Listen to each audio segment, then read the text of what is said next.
রাত 2টা-3টা পর্যন্ত জেগে থাকেন, আপনার শরীরের ভেতরে এই মুহূর্তে কি হচ্ছে জানলে আর কোনোদিন রাত জাগবেন না।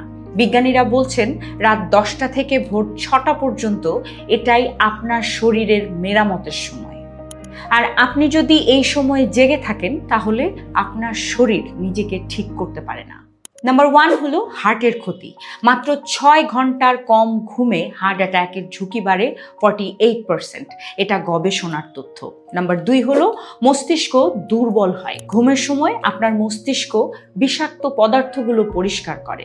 রাত জাগলে সেই বিষ জমতে থাকে। দীর্ঘদিন এভাবে চললে স্মৃতিশক্তি কমে যায়।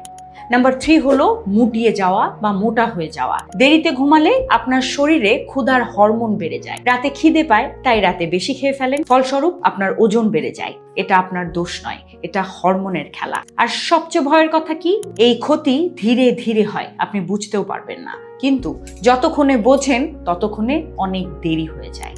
এখন আমার প্রশ্ন আপনাদের কাছে, আপনারা রাতে কয়টায় ঘুমান? সৎভাবে কমেন্টে লিখুন, উত্তর আমি দেব। নিজেকে সুস্থ রাখতে চাইলে এক্ষুনি সাবস্ক্রাইব করুন।